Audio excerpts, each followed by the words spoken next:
estate investment, you know, the housing markets in Canada and the US, in North America in general, right now, all the houses I'm being told are overpriced, and to hold your money until there's a crash and the market corrects itself. Yeah. That's what I'm being told. I don't have much knowledge on this. So, would you like to share some thoughts? I know you have made a first real estate investment of yours. Yeah. You have recently made a purchase. So, would you like to share some thoughts? So yeah, there's different ways to look at it, right?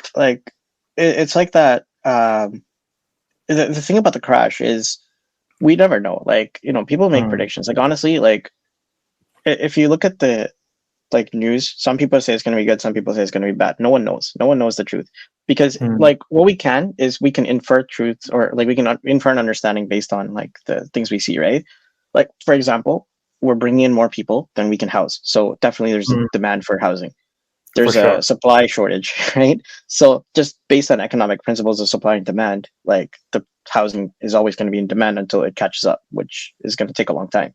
Hmm. um, but from the other side of it is the interest rates perspective, where the payments are getting too high because of the high interest rates. um, and that's the theoretical, like that's the thing people are saying is going to quote the crash, because people can't make their monthly payments. It's going to cause a bubble like the one we saw earlier in 2008, and cause bankruptcies and defaults, right? um, but if you look at it from a like overall perspective, and this is just my opinion, like I'm not providing like any real estate advice, but in my opinion, I don't think it's going to be a crash. Is because as long as someone's willing to pay for it, it's gonna like basically the market is how much is someone willing to pay for something, right?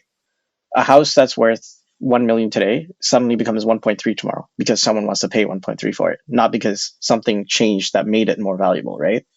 Um, and that's just demand and supply. So, and I think we have a supply shortage. So as long as like our demand is always higher than our supply, I think the prices will be stable, or they'll keep climbing up a little, right? And the interest rates, we don't know if it's going to be a long term thing or a short term thing. But if the interest rates go down, that's even more motivation to buy now rather than later, when the supply, or sorry, when the prices go a little bit higher, because people can afford it more, right? So Hmm. so in my opinion, like I would think if you want to buy, I think it's a good time to buy.